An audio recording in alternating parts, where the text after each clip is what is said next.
Welcome back to the Indie Basketball Podcast. This is where indie rock meets the NBA's finest. I'm Matt. Thanks for joining. Today on the podcast, super stoked to have this guest on. And it's Dan Campbell from the Wonder Years and also from Aaron West and the Roaring Twenties. Been trying to get him on for a minute. I'm super excited that he's here. I have a talk with him in the second half of this. Big Sixers fan. And yeah, it's a great conversation. I'm very lucky to have him on, and I know Wonder Years are about to drop out to head on tour. And yeah, it's a great conversation. But first things first, I'd like to just talk about a little bit what I've been listening to lately, and more specifically, I'd like to shout out that I drop a playlist every month for our Patreon supporters. It's a indie basketball playlist called NBA Jams. We're on NBA Jams 21 now. I even did some Patreon other titled ones before that. But what I wanted to do is, go through kind of what I've been listening to. The playlist features, every month a lot of new artists that I've discovered, new songs that have come out from upcoming albums, but also some old favorites, really whatever's in my rotation at the moment. So I'd like to take this time right now to kind of showcase a few of those artists on here. So with Volume 21 just dropping, let's take a look at some of the bands that I think you guys should be listening to. For starters, the band Criteria. They have a new song called You Maketh ahead of their new album Seas, due out on Spartan Records. I know this is their first time signing with Spartan, so it's a new shift to them. They come from the early days of Omaha with Saddle Creek. Lead singer Steven Peterson used to be in Cursive in those early days. So they have those roots in that sort of Omaha Saddle Creek sound. They broke up for a very long time, came back, now they're slowly starting to make music again. New album coming out soon. And the song that You Make It is really good. It has that poppy, punky guitar, but, I wouldn't classify it as pop punk. It still has the makings of that early Saddle Creek sound, but very anthemic vocals in chorus. It does get stuck in your head. It's very poppy in that sense, but still has some of that post-hardcore roots a little bit. Sometimes I know it can be hard to really recapture the magic of those early albums, but I do think that this still feels like it is on track from, the Criteria that I know. So check that one out. Another artist that I actually discovered it's called Kid Cops, and it's a band that I honestly can't even remember how I found, but they had dropped their first album last year, and I've been really into the song Pilgrim's Crime, and that one I added to the playlist. It has that aggressive, like really post-punk and post-hardcore sound. Reminds me a lot of anything by John Reese. Like it sounds very plosives, or even Mr. Goblin a little bit. It does have that sort of aggressive post-hardcore vibe to it. Really intense, really mathy, erratic guitar parts. It's kind of constantly shifting and glitching out a little bit. But they're a fun listen. I really enjoy it. I'm excited to hear more from them because I had not heard anything up until then. Next on the list, Red PK. This is Andy, who goes by the name Red PK. And you might know him from being in a lot of these, frequent collaborators with Chicago bands. He is in Free Range, he is in Hemlock, but he has worked with so many bands over the years, including Squirrel Flower, Rat Boys. Honestly, you name it, whoever is the top Chicago bands right now, he lends a hand, often doing that sort of pedal steel sound. But he dropped his own song. And potentially it sounds like maybe that's leading up to a new album, a solo album for him. But Andy's great. It's this the song is called Get Down. It's this really mellow, peaceful, acoustic kind of vibe. It does really fit in with that world that he has helped build with Free Range. And it's just like a very pure and joyful sound. It's a really easy listen. So if you're a fan of Free Range and that kind of folky acoustic sound, I think you'll dig. And lastly, Grace Giverts. She's a Boston-based artist. I discovered the song Black Belt, which is off a forthcoming album of hers. And it features Rat Tally, who was a former Half Court Session guest. There's this very prominent banjo on the song that really feels like it's keeping time with the song. It's very prevalent throughout. It's this really nice, singer-songwriter voice. It's fun, but it's not, I wouldn't call it like punky or anything like that. It just has that really nice kind of singer-songwriter sound. Similar to if you're a fan of the likes of, a Retirement Party, Rat Chalet, obviously, Sydney Sprague, like those are the kind of artists that I think if you dig them, I really think you'll like Grace Giverts, and keep an eye out for her upcoming album. But all those songs you can find on the latest playlist, NBA Jams Volume 21. It's going to be available on our Patreon page for our Patreon supporters. It's not much, it's a couple of bucks, but really all that money goes to help making more half court sessions. It helps to go, get some merch made for you guys. Everything goes back into the basketball. I've not made a single dime on this. I just truly love, sharing music with you guys in all its forms. So if you want to check out the playlist, you can check it out at patreon.com/indiebasketball. There's, honestly, at this point, we're probably approaching almost 100 playlists. There's a huge backlog. You can go back and listen. You can check out those bonus tracks for half-court sessions. But, I know it's hard sometimes in this kind of streaming age to find new music. And I firmly believe that,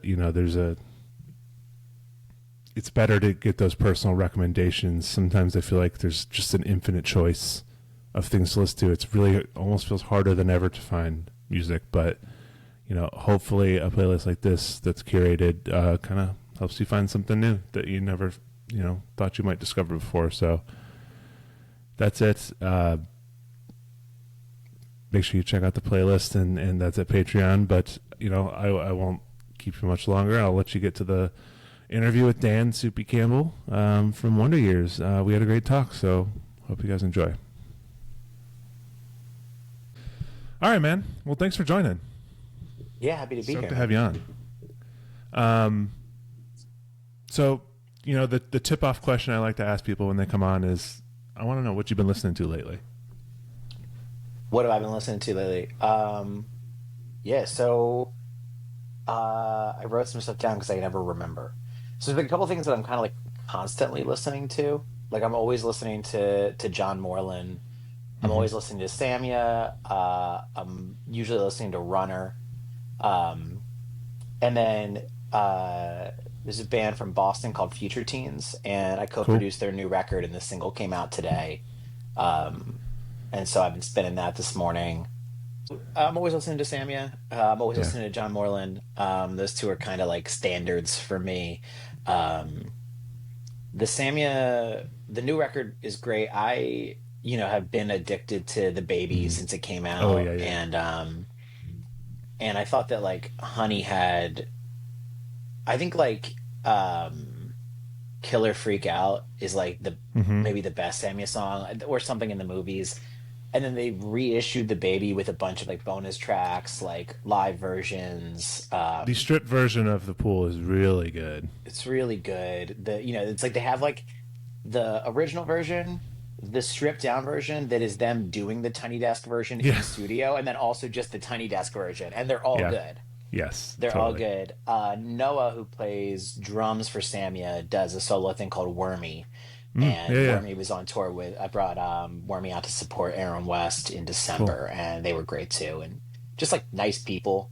I said this in a different thing recently, but like Sammy does this cover of Desperado, and like Desperado to me is like, it's, I guess things can't be memes if they're not like for the general public, but it's like a private meme to me because there's this guy named Harold that used to sell the Wonder Years vans. We bought, I think, 3 different shitty vans from this guy. That was what he did. He would go to auctions, buy horrible vans, and then fix them until they were like passable, and then sell them still very cheap, right? What a band could afford in 2009. Yeah. And he hated his neighbor. And he would talk about it incessantly. I spent a lot of time with this guy because you got to go get like, the title and everything. Hmm. And he wrote a like a Weird Al version of Desperado called Garibaldi about his neighbor. And so like that, and like he wanted us to record it and press it to vinyl for him. When he found out we did records on vinyl, he's like, no one does that anymore. You got to record this cover. Amazing. So anyway, this like fully insane man Yeah. made that song a joke to me always. Whenever I hear it, I hear him singing Sure. the wrong lyrics. And yet Samua's version still made me cry. It's so good. Like you're It's so good. you're like laughing and crying at the same time. It just like it superseded the insanity of the parody version. Mm-hmm. That's awesome. And I mean, you talk about private memes. I feel like that's literally what indie basketball is based on. Yeah, It's like I guess, such a like, niche thing. it's funny because it's basically just like we're just saying inside joke, but I guess it's Right. 2026. Yeah. Know? Private meme is inside jokes in 2026. Yeah. Yeah. Cool. Yeah, those are good picks. And you're a big fan of Mountain Goats too, right? I feel like you're often covering them. I love the Mountain Goats. I would say Sunset Tree is probably my favorite record of all time. It's amazing. So yeah, I'm always listening to the Goats too. And then like I've been listening to Angie McMahon a lot recently. Cool. I played a show I opened Last Minute for Lit at a radio show the other day. And so I've been revisiting A Place in the Sun, and that record fucking wall to wall. Yeah, hits. man. Every song on that record is a hit. I can't believe that they only had like one really big single off of it because every song on it is a hit. Yeah, that's the thing. People don't dive into the album; they just know the singles. Yeah, I remember it was like I bought it at this is how old I am at The Wall, which was like before it was called FYE. Oh wow! At the Montgomery Mall outside Philadelphia, and like you would have these like they would put like sale stickers on shit, and like this CD is now $9.99. But you just take that sticker off whatever CD and put it on whatever other one you wanted. And so I used that method to buy A Place in the Sun for a discount and amazing.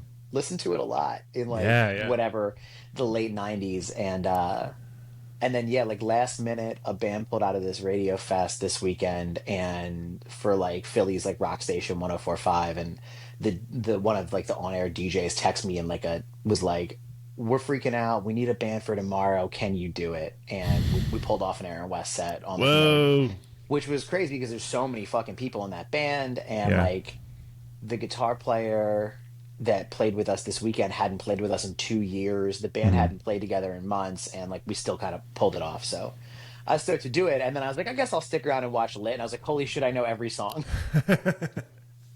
Oh, amazing. Yeah.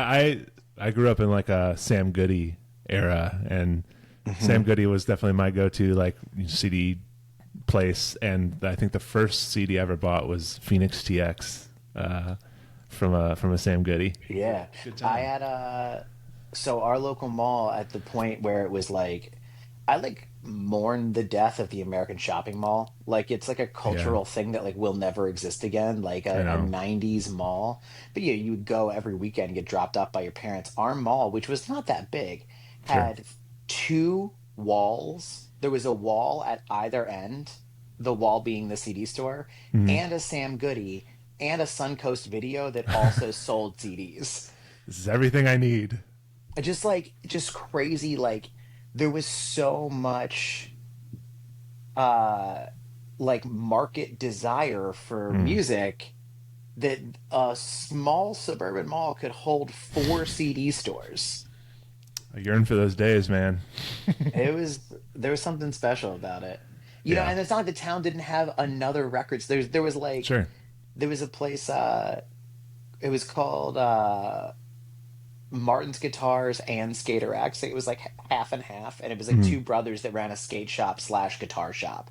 Oh, and so obviously it was like the coolest fucking place you could go. And then obviously it also had music, and that's where I bought my first CD, which was Boyz II Men's Cooley High Harmony. Ooh, nice. Used. It only had the back of the jewel case. The front of the jewel case was gone.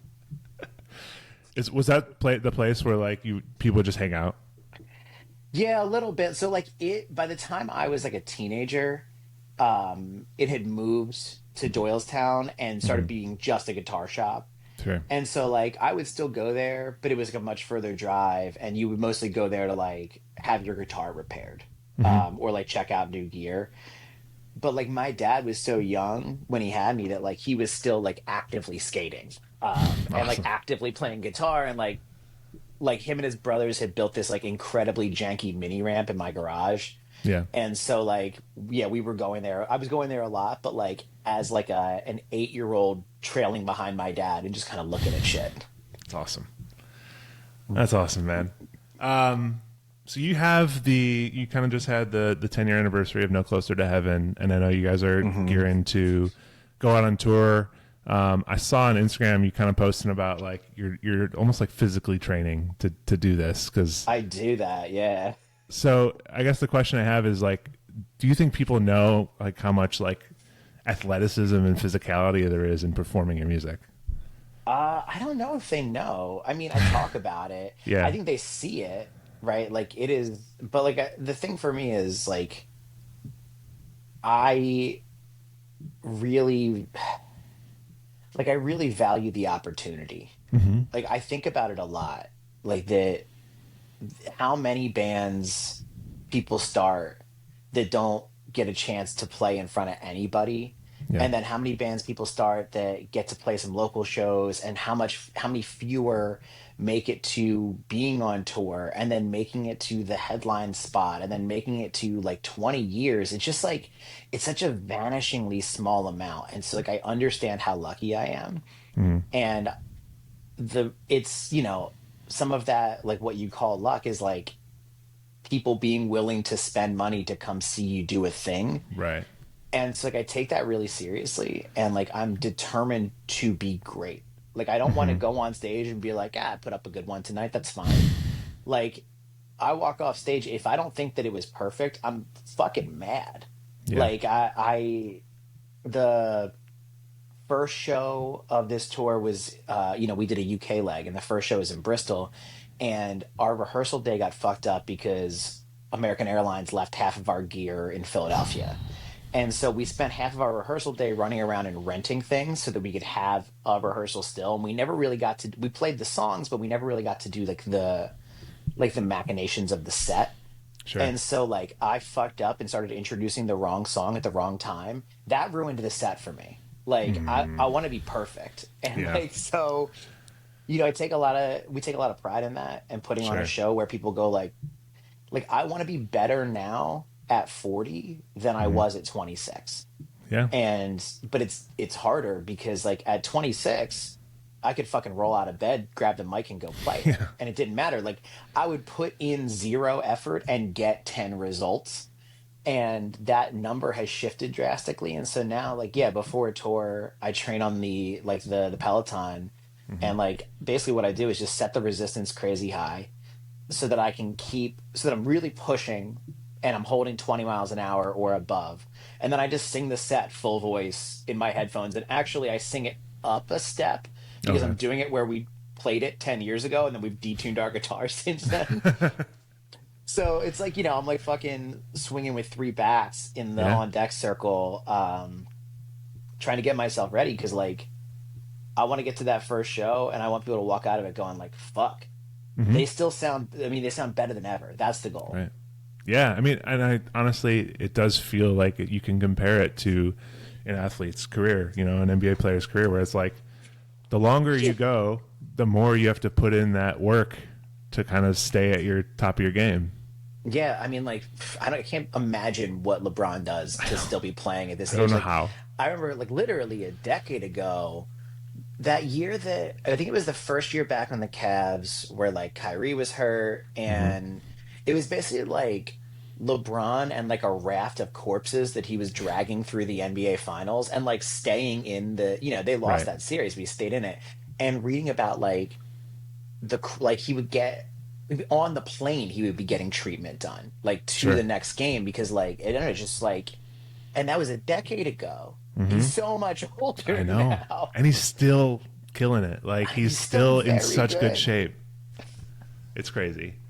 Um, Yeah, man. I definitely, it definitely comes through in performing. I know, like, you know, those songs are such high energy songs, so I can understand the kind of work that you got to put in to kind of maintain that. Yeah, that record as a whole has some of the hardest songs to sing in the entire Yeah, catalog. And I always say Bluest Things on Earth is the hardest song to sing across the entire catalog, and that's on that album. So hmm like, but like, yeah, like right from the jump, we get into Cardinals quick, and Cardinals yeah, yeah, never stops. Like, there's a yeah. lot of songs on that record that are full intensity all the way through. And then Right. we're playing like over 20 songs. We're playing like close to 2 hours a night. Just a lot. Yeah, yeah. Um, so you know, pivoting to your other project with Aaron West, um, you know, knowing that this is like kind of like a character, like how did you really like? What made you want to put yourself in the mind of like creating like a character to make music with? Uh, a little bit by accident. Sure. Like, so Aaron West the way I started that band was not with the intention of starting a band. It Sure. was that when we were Wonder Years wrote Greatest Generation, and up until that point, I really could not play guitar at all. I'd played bass in some bands, but hmm like chording was not a thing that I was familiar with, good at, like Yeah. competent at. And it was starting to really frustrate me because it was wasting all this time where I would come in with these song ideas and have to try to explain to people what I was hearing in my head and like kind of humming progressions at them and be like, no, hmm it's actually, I think it's like, can you try this fret? And like this like trial and error annoyance. And I was like, I got to get better at guitar. Like, this is now my job. It's embarrassing that I am so bad at this that it's wasting whole days of writing sessions. And so I said, between this record and the next Wonder Years record, I'm going to learn how to play guitar. And I'm like a learn by doing guy. And so I said, Cool. well, the way I'll do that is I'll write some songs. And then I started worrying that if I wrote songs, I would like cannibalize my own like lyric pool. Mm. If I wrote songs like Wonder Years songs and then it came time to write a Wonder Years record, like what would I sing about if I already wrote these? Yeah. And so I was like, originally I was going to do a different character per song, and it was going to be a little bit like that Weaker Than's record reunion tour, Oh yeah, where it's yeah. like every song is like this kind of character study vignette. Mm-hmm. And at a certain point in writing the first one, I was like, oh shit, I can't get a whole narrative into. I don't know how John K. Samson did this. I'm gonna need a whole record to get a narrative out. Yeah. And so I started writing it, but without like really even the intention of recording it. And one day I was on Warp Tour, and Joe, who now manages our band, who played in the Early November, said you should show these songs to Ace, the singer of the Early Yeah. November. Yeah. He's producing records. I think he would do a great job with it. And I went and showed Ace, and he was like, dude, I'd love to make this record if you can convince Hopeless to let you do it. And so then I called our record label and was like, so I want to start another band. I'm going to play guitar in it. I know I don't know how to play guitar. I promise I'm going to learn. And also, it won't be me at all. None of the songs will be about me. And in fact, it won't even be my name. And to their credit, Hopeless just said, all right, we trust you. Go for it. Awesome. Nice. And so we made that record. And, Ace was hugely instrumental in like making that happen and like kind of like teaching me guitar as we were like, I wrote the songs, but like I would get there and be like, he'd be like, "Oh, dude, you're playing that chord in like the weirdest, hardest way. Like, change it to this. Like, Yeah. change the." Um, and so we did that record and put it out, and then like people liked it, which was Yeah. cool. And we got to tour a little bit on it, and then tour a little bit more on it, and then people wanted another record, and it just became this thing that's like so much bigger than it was ever intended to Sure. be. Do you feel like you've kind of evolved like the storytelling to like is that like becoming like an outlet to do like a different type of creativity? It's so fun. It's so Yeah. fucking fun because like you may be aware, I also love pro wrestling.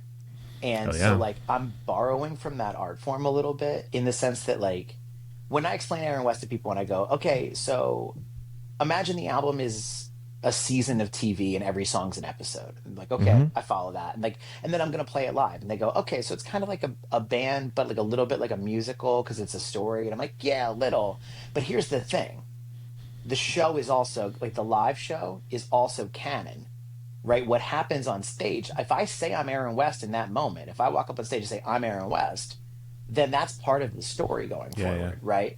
And so I realized that when we were writing the second record is if I've been standing on stage saying I'm Aaron West, then Aaron West has to go on tour Right. or I can't be like, yeah, he was ice fishing in Alaska.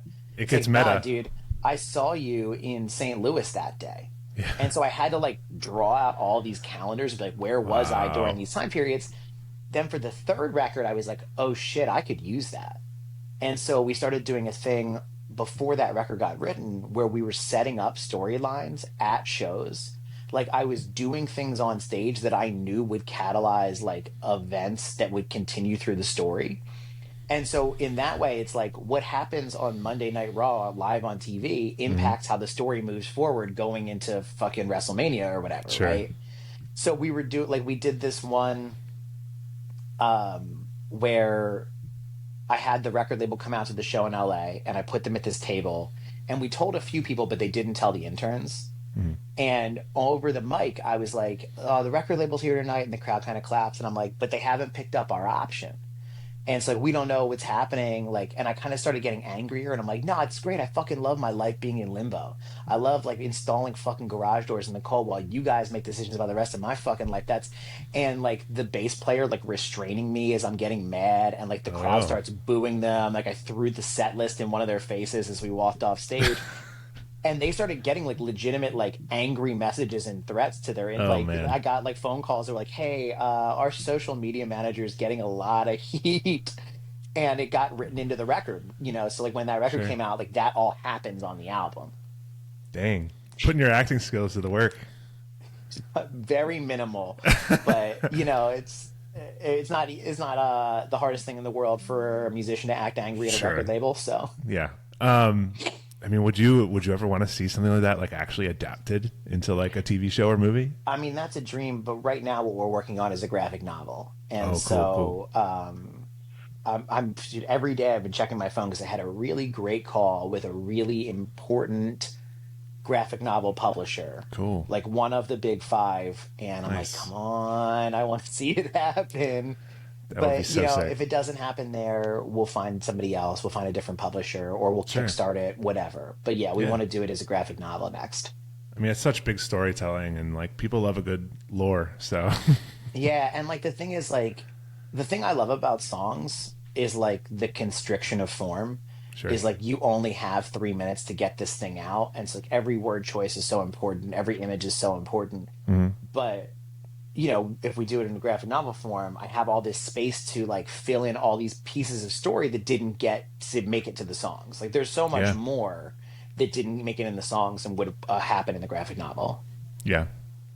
So, speaking of pro wrestling, how did you find yourself in the position to making Becky Lynch's entrance music? Um, well, I mean the okay. Her husband is Seth Rollins, Hmm. and we've known him for a long time. Like, I think we met when he signed after leaving Ring of Honor, Cool. and just been homies for a long time. And then like I remember like getting coffee with him in Philly, and him telling me like it's a secret, but like I've been dating Becky, and then them getting engaged during the pandemic, and like and him just sharing music he likes with her, and she ended up really liking our band. I recorded a cover for their wedding, Oh, so cool. like he gave her like a 7 inch, like a one of one, like lathe cut 7 inch of me doing this song That's awesome. as like a wedding gift. And so I think the band's just been special to her. And Hmm. she came out, and with the two of them came out to this LA show, and had a blast. And I think she started listening to it more and more. And then uh the beginning of last year, we were in the UK, and I got a text from Colby that was like, I'm sorry, from Seth, that was like, hey, my wife's on copy here. She's got a question for you. And she was like, hey, I'm going to come back, because she was like on a hiatus doing the book Yeah, yeah. tour. And I want new theme music. Will you write it? And like the room like erupted in cheers. We were like, holy shit, we get to write Becky's song. And then Crazy. like it was hard after that, because Hmm. like WWE likes to write their shit in house. Like they like Yeah. to control everything, and so like she really had to go to bat for us. Like Yeah. I just said, listen, we're gonna write the song, and we'll give it Sure. to you.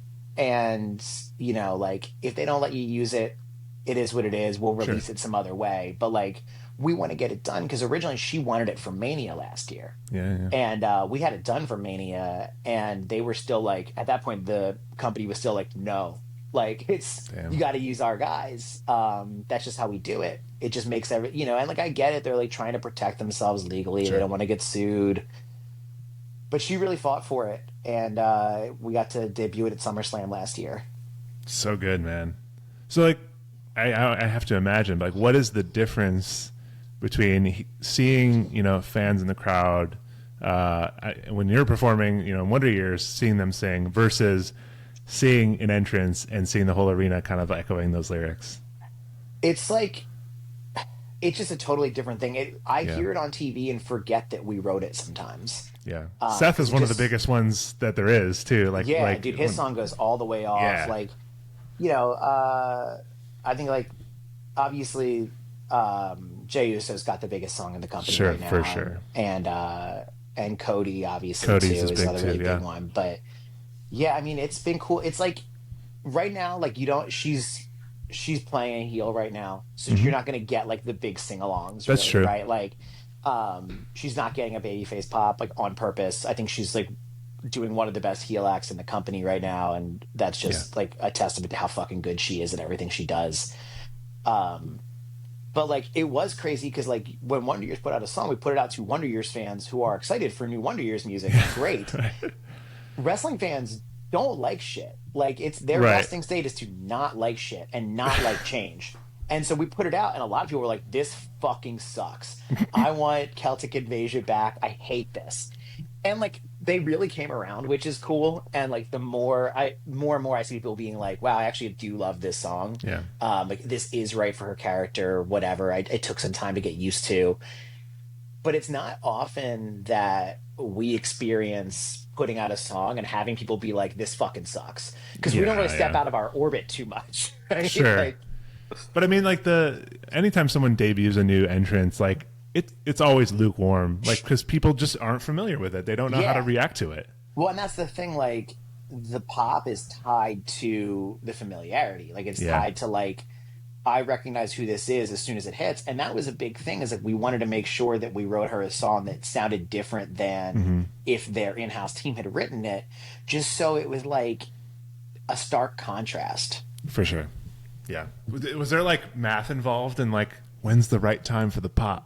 Like a little bit. Yeah. A little bit, and also like they did shorten it. They were like, we sent it to them and they said, this intro is too long. We need her to get to the stage at like whatever time.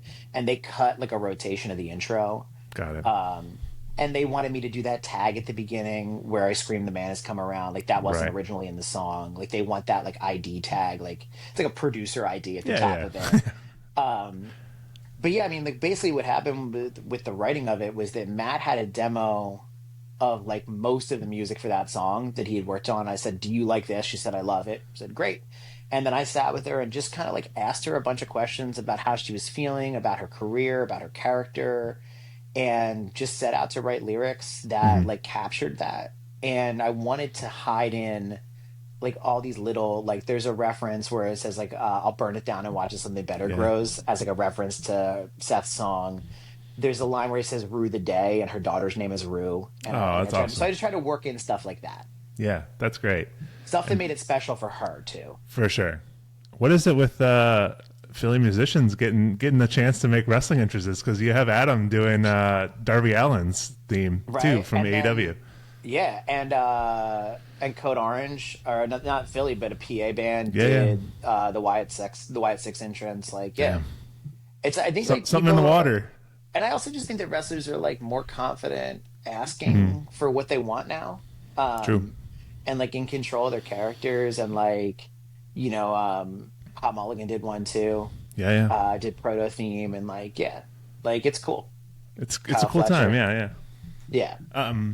So pivoting over a little, continuing into the sports realm a little bit. You're such a big Philly sports guy. I've heard from many people, like including Ryland from Origami Angel, who like, that you're a big Philly sports guy. So I think it was time to get you on here. But I guess the question I have is like, what is it about Philly musicians and their connection to sports? Because I gotta say, I've probably had more Sixers fans than anyone on here.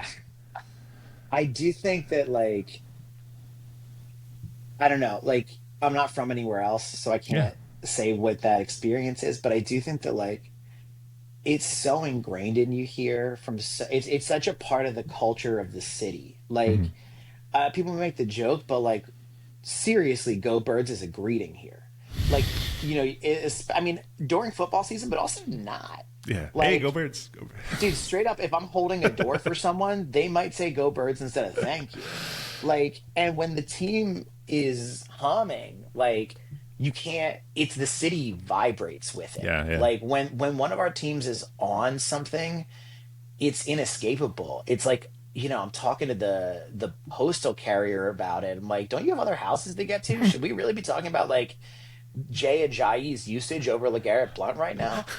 Like but it's everywhere. And like you walk in to get a sandwich at the corner store and like, dude, the TV is playing like the sports radio Yeah. Yeah. like on their faces. Like it's not just on the radio. You're like looking at these guys Right. faces all day. It's like playing out of every car window. It's like it's this like connection between you and everyone else in the city. It's so rare to be in the city and talk to someone that doesn't give a shit. Like if you Yeah. get in an Uber, you get in a taxi, you get in anything, the first thing you're talking about, like there was years ago,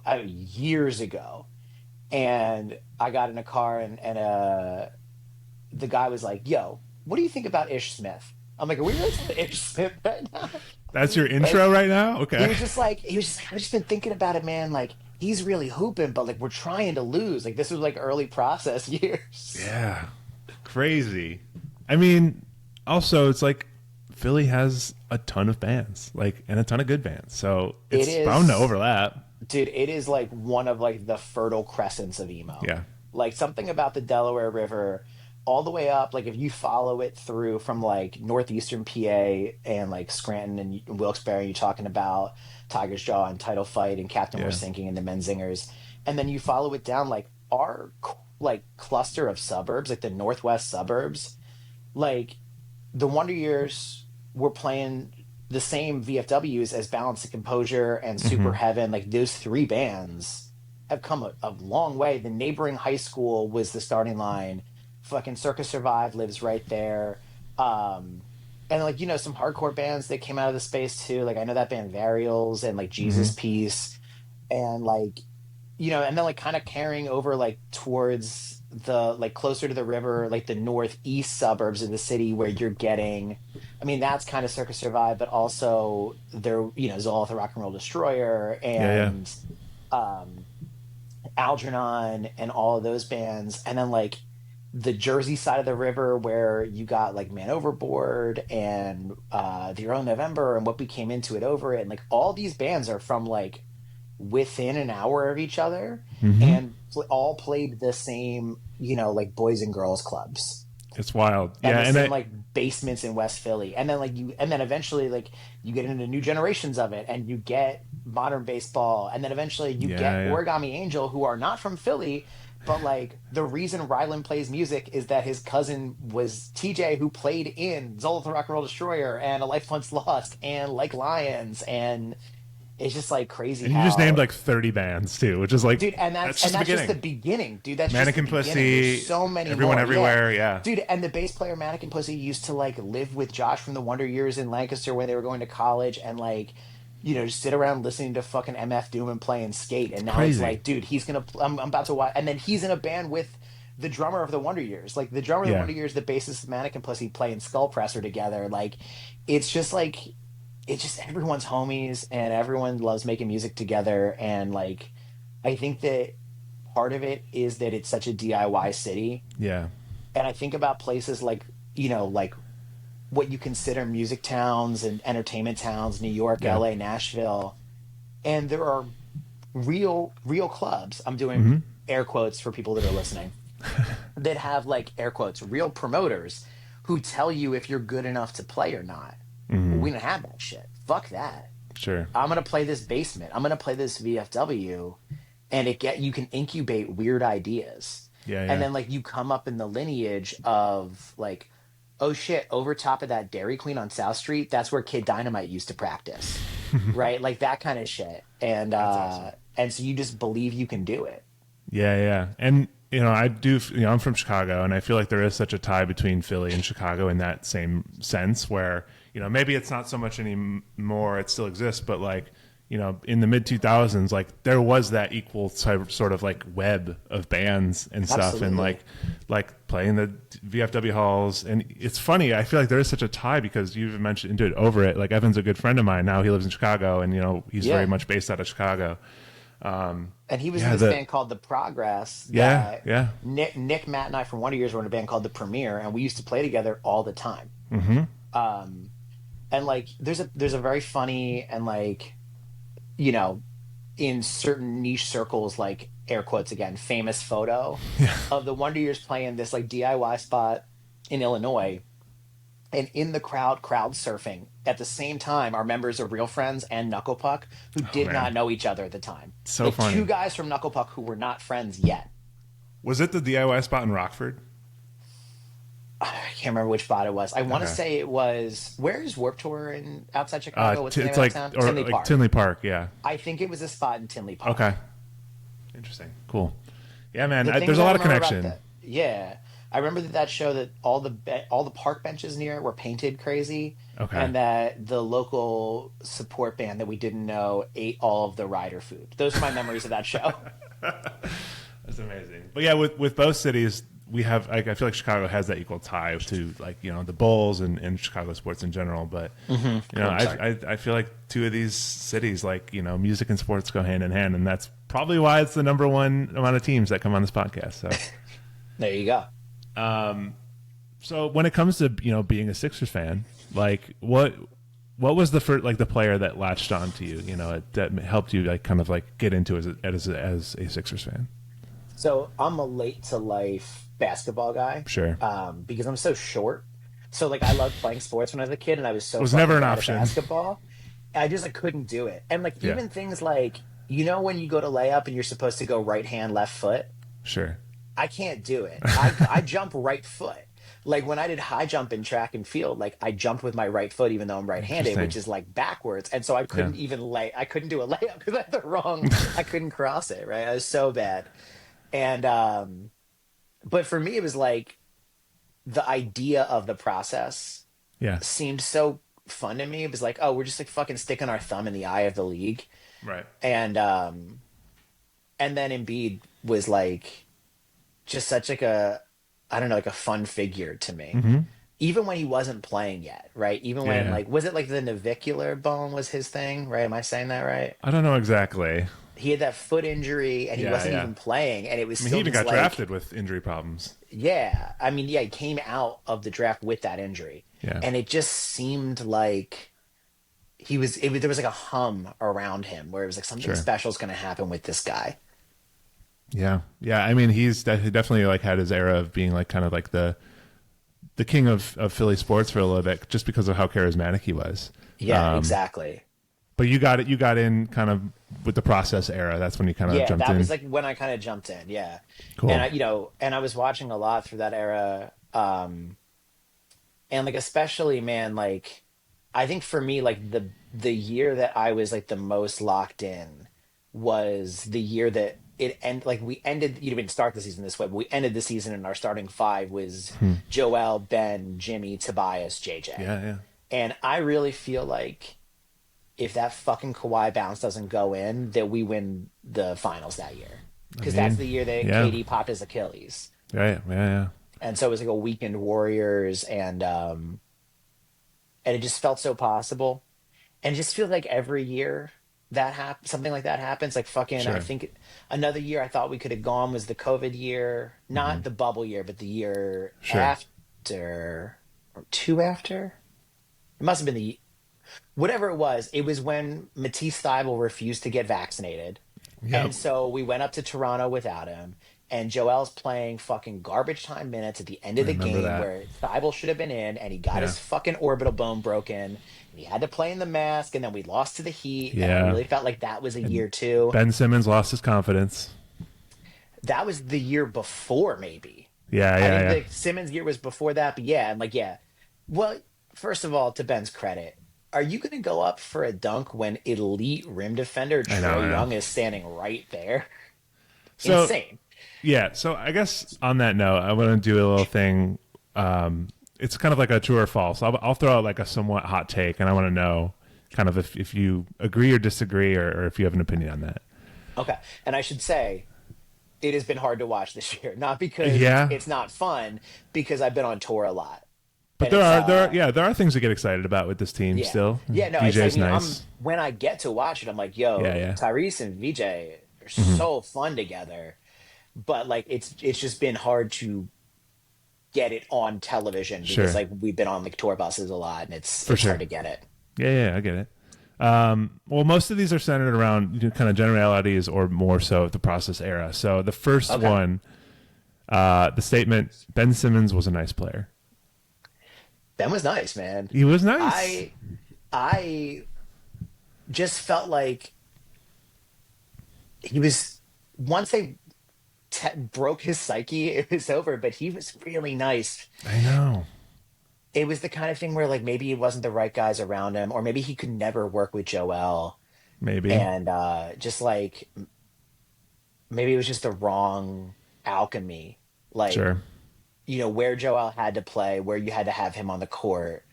Like if you could have kept Ben in the dunker spot, I don't know. It's it, I appreciated Ben Simmons when he was here. I was really excited when we drafted him. yeah. Um, I think that maybe it could have been the kind of guy that you traded for like an insane haul early for True. better fits next to Joel. But yeah, Ben was nice. But you had hopes. Like he did like early on he had that promise that he could be that like generational. I mean, he gets Yeah. memes like on the internet all the time now with this whole Skip Bayless like relax LeBron, we're good. And then like, Hmm. just a lot of the internet can be cruel and Yeah, maybe that gets to him. absolutely. So, it's tough. But he was nice. But yeah, true. Ben was nice. Ben was nice. All right, true or false? The Joel Embiid era is over. It depends on what you call the era. I don't. To me now, this is Tyrese's team. Like this Yeah, is Maxie's team. sure. So if that's what you call the end of the era, then yeah.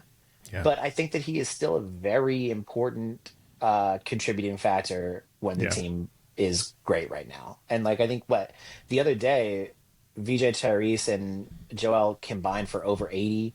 I mean, it was 2 years ago. I was at the game Mhm. where he went for 70 over Wembanyama.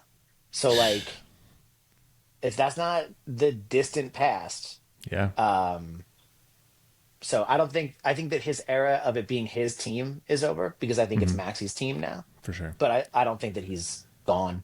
Yeah, I hope he doesn't have that kind of like drop off like DeMarcus Cousins had, where like he was a perennial All Star and then is like he can barely make a team now. Yeah, and I did like his knee is obviously always Yeah, going to be an issue, but he yeah, does look spry. sure. And like I don't know how long I can trust it. I've been hurt Yeah. before, but we'll see. All right. True or false? Philly sports fans are nicer now than when you were a kid. Oh, Loaded question, maybe. I think that if you took like the moving average of all of them, I would say that it is true, right? Okay. But there are very much still dickheads, and Sure. like, it was not long ago that I was at an Eagles game with like, and I almost got into, well, it's hard to say I almost got into a fist fight because what I almost got into was having my face ground into the like a fine mist because there were two much larger men than me there, but they were being such assholes about people standing up for third down, but they were too fucking drunk to realize that there had been a delay of game and it was second down. And they were screaming at a woman with a child asleep on her lap, saying to stand up. And she's like, my kid's asleep. And they said, I don't give a fuck. And then I was like, that's enough. Shut the fuck up. Mm, And that just like if you know Josh from the Wonder Years, he's a much bigger guy, and I'm arguing with these guys, and I just look over, and Josh is like begrudgingly taking his hat off, taking off his sweatshirt, like, God damn it, what did Soup get me into now? yeah. But we chilled it out. We worked it out. All right. Okay. All But right. yeah, True or people are still false? dickheads. Yeah. I mean, everywhere, right? It happens. True or false? Signing Paul George is still not a mistake. I'm gonna say false. I think it All was a right. Okay. mistake. I think it was a mistake. I understood the concept of trying to maximize Joel and put him with a player like that, but it's just like hindsight's 2020. In hindsight, I don't think that it was the right call. Yeah. It's tough to. You want to believe that PG can still play like at that top level, but like, is it time And to see he can't anymore? dude, there are spurts of it, Yeah. right? Like, dude, there was a game a couple weeks ago where like four possessions in a row, he hit a three from the same spot. For And it's like sure. no one's gonna cover him. You Yeah. just Yeah. gonna let him keep doing this? Well, there was But also like, clips of him doing windmill dunks in practice, and then the next day he's like, you're suspended for, was it yeah, performing, I don't know, performing enhancing drugs, whatever it was. you But know what? I think it was actually like an SSRI or something like that. yeah, From what probably, I which is, understand, which is which like kind of, sucks. yeah, messed up. Like Yeah, there it has to be a sucks. greater conversation about that kind of thing. Absolutely. I mean, and there has to have been for a long time now. I used to get Yeah. so mad. This is NFL talk, but like Josh Gordon getting suspended all the time. Like, let the man smoke some weed. Right? Like, what's your fucking problem, Are man? there, there's bigger concerns out there, man. Yeah. I've been straight edge my whole life. Let the man smoke some weed. Yeah, What are totally. you fucking puritanical weirdos doing here? Right. All right. The last one I have is true or false. Allen Iverson has had a bigger cultural impact on basketball than Michael Jordan.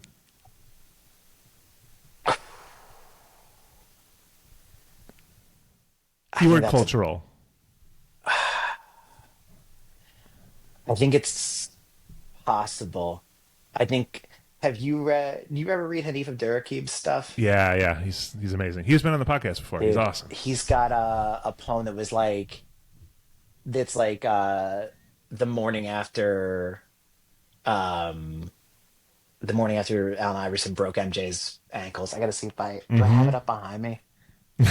I have all of his books in this room somewhere. Yeah.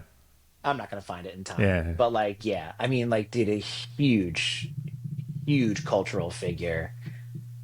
It's so hard to say. Like, I think like is also like not Michael Jordan, but Jordan Brand is Yes. so Yeah. like the sneakers, Mm-hmm.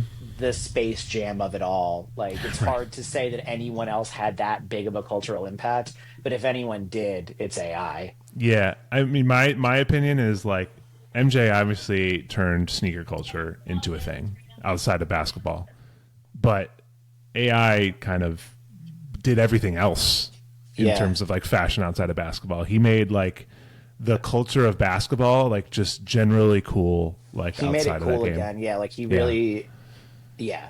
I think that is like if MJ made the game more popular, AI made it much cooler. Yeah. People started wearing jerseys out in public more. People started wearing headbands in public. Like that sort of the fashion of basketball got broader, I feel like He's with doing those AI. commercials now. I don't even know what they're fucking for. Probably sports betting, but it's with Sam Richardson from like I think you should Oh, leave yeah, yeah. and Veep and everything. And it's Sam's so funny, so Of it's been course. really funny.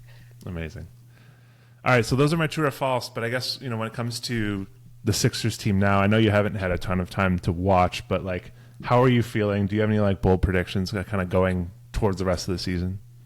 I mean, I think that they're dangerous. Mm-hmm. Like I think that they're a dangerous team. I think that like it all kind of I don't want to quote our GM on anything here because like I am mad. But a couple years ago I was listening to Daryl Morey on a pod and he was like, dude, like you kind of just want a puncher's chance. Once you want to get to the playoffs and have a Mm-hmm. puncher's chance because like anything can happen. And like I said, like the year of the Kawhi bounce, it was almost like who cares who comes out of the East? You're about to run into the whirring death blade that is the Warriors with KD, Steph, Clay, and Draymond. And then they got hurt. And all of a Mm-hmm. sudden it's a different series. And so like you kind of just want to be be at the dance Right. and be capable. And I think this team is that, right? Like I really like Tyrese and I really like VJ, Mm-hmm. and like I'm mad that we traded McCain. Like, I'm Yeah, mad about that. I don't know what the deal is with PG coming back. Like I don't remember how many games, but is that like I'm wondering if it's like in baseball when you get suspended, you're not allowed to play the postseason even if you came back from your suspension. Like, is sure. that how that works in the I'm not NBA? sure. Yeah, I'm not sure. But like I think that they could be dangerous. Yeah, But it's always a bunch of what ifs. Like, is Joel going to be healthy? Like, right. how does the seeding play out? Like, where are the home games? I think that we are a lot more dangerous in the center than when we have to leave it. So Yeah, like, true. if you have to come to Philly, like, so all that shit's going to be important and a part of it. But Mm-hmm. it feels to me like they are one of the teams in the East that has a chance. Yeah. I mean, that's the thing. It's the East too. Like, obviously, the West is like Yeah, unfair and stupid, yeah, but like you right. have your Because like chance in the East. it's that same shit, right? Like, hey, who cares who comes out of the East? You're going to run into Oklahoma City.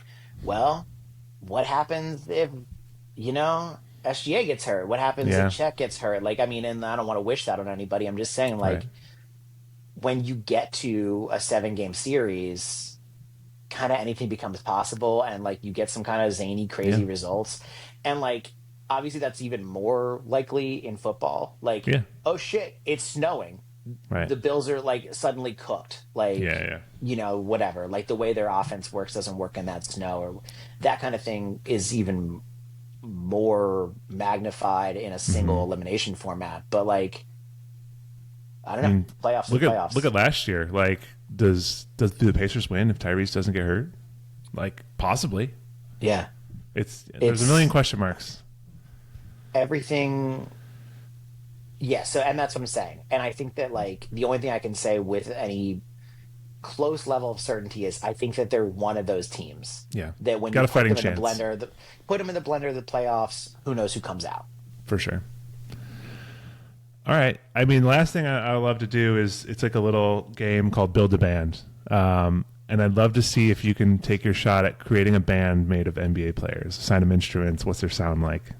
Yeah. So I wrote it down here. Cool. And what I realized is that I used totally different justifications for each member. Right? Perfect. There is no cohesion here.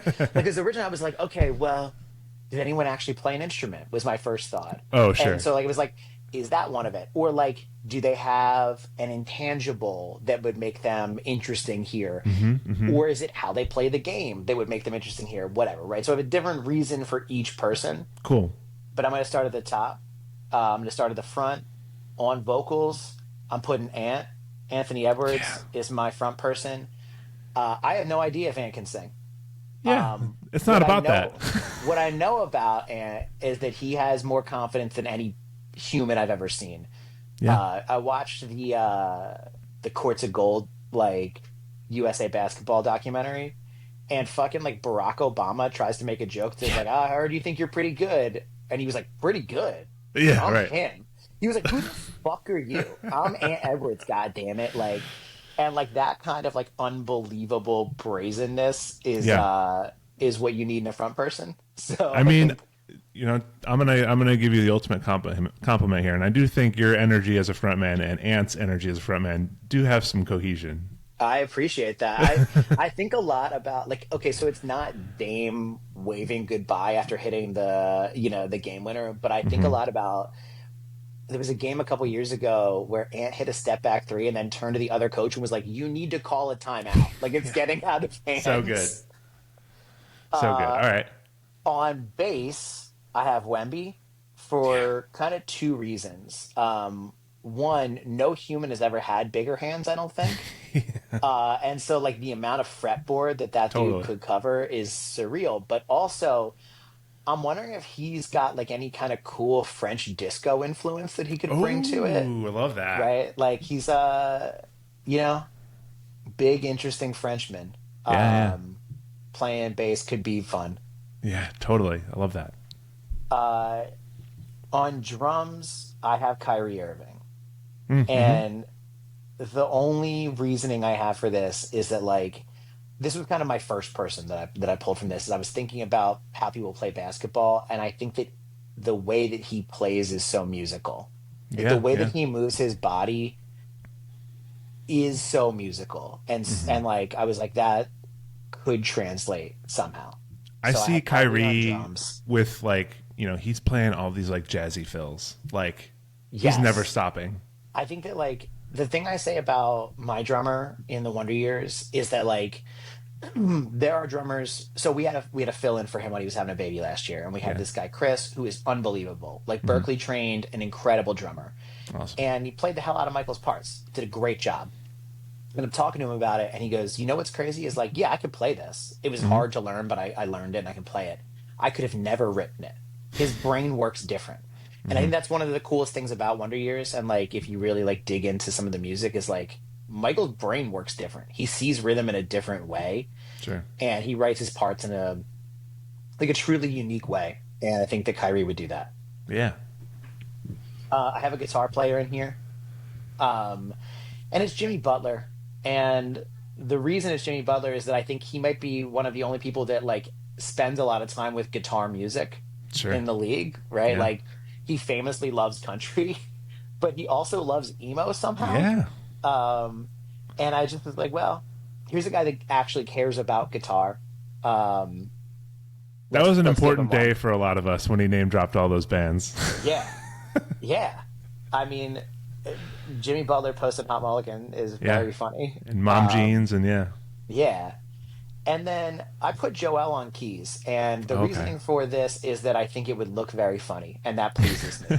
I think he's just so fucking big, and Yeah. just I'm imagining Joel Embiid with a keyboard, and it makes me laugh a lot. You're flanking, Wemby and Embiid on each side of the Yeah, stage. we got some big motherfuckers on the Yeah. side, and yeah. So like I'm saying, like sometimes it's like, oh, it's about their intangibles. Sometimes Sure. it's about how they play basketball. Sometimes it's because I think it would look funny. Yeah, yeah. That's where I Exactly. ended up with Joel. So I mean, like, I'm trying to figure out what kind of cohesion of sound does this end up being? Because if you Oh, got like none. It's French dog shit. influenced bass, you got like It's a so jazzy bad. drums, yeah, It's twangy so bad. guitar. It's unlistenable. And who knows if Ant can sing at all? Right, exactly. You And know, and Ant, I'm yeah, not Ant's bringing aggression to the vocals, so And, I don't and know where it I'm is. not asking Joel to play keys. I'm asking him to stand there behind them. So like, yeah, I mean, is it an avant-garde hardcore band? Like, is it? Maybe, Who knows? yeah, Who maybe knows? maybe they lean into like a little more of the Deaf Heaven realm or something like that. Or like, remember like in the like really early aughts where you would get like jazz influenced hardcore Sure. sometimes. Like maybe that's what Ant's bringing, I mean, you and ever you're listen to getting. Yahweh Nailgun?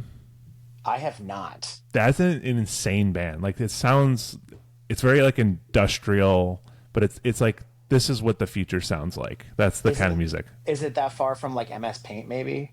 Yeah, MS Paint, and then a little bit like Model Actress, but like even further than that. Like it's like you listen to it like I don't know what this is. The band name that keeps coming to mind, and I barely remember what they sound like, but I remember like playing church with this band called My America is Watching Tigers Die. Oh, I've never heard Um, that. that I think did some kind of like jazzy hardcore shit. Okay. Like, and there was a band called What the Flood Gave Up and What It Took. There was also Yeah, yeah. like kind of arty hardcore. I mean, Jazzy Emo. I think they're from Philly. Really From was a great band. I think I love. Actually, they might be from Boston, but Really From was like literally jazz emo. To listen to that, I'll have to Yeah. find that somewhere. That's good stuff. But I love that band. It's it's a little all over the place, but that's kind of It's, that's what it it's is a all different about. reasoning for each of them on their instruments, but it's Amazing. it could turn into a beautiful cacophony or just Yeah. absolute nonsense noise. You got to take the risk. It's a harsh noise band. Yeah. All right, man. Well, I appreciate you coming on. It's been really great talking Philly sports with you, man. Thank you. I should do the plug because Yes. we're about to leave. We leave for the No Closer to Heaven tour. I don't know when it's going to come out. So it starts March 4th. It goes to April 15th. It's us doing No Closer to Heaven and a bonus set, knuckle pucks on all of them. And then it's split into thirds. So Equipment is doing a third. Initiate's doing a third, and Weekend Friends is doing a third. And then it ends with 6 nights in Philly. Awesome. With a different lineup every night. And like all 6 in Philly are sold out. DC is sold out. Phoenix is sold out. Minneapolis, Detroit, Cleveland, Albany, Toronto. So anyway, what I'm saying is get tickets. A lot of these are close to going too. Yeah, So don't miss it because after this we're gonna take probably a whole ass year away from touring. sure. See if we can write some songs, hang out with my kids more. Yeah, awesome. Yeah. Check them out on tour. But yeah, thanks again for coming, man. Have a good tour. Thank you very much. Appreciate you talking to me. All right, take care. All right, that's going to be it for the podcast. Thank you so much for listening. Thank you, Dan. Make sure you check out the Wonder Years out on tour right now. Yeah, thanks again for listening. Make sure you check out our Patreon if you want to check out that playlist. We do them every month. Patreon.com/indie basketball. Otherwise, you know where to find us. We're at Indie Basketball on Instagram, Blue Sky, and you know the biggest place to find us is Discord. Join the community, join the conversation. We're an active bunch. We're a friendly bunch. I like to think that we're one of the more, friendly communities out there, and I take a lot of pride in the kind of community we've built on Discord. So join us over there and join the conversation. But that's it. Thank you so much for listening. Make sure to see you next time.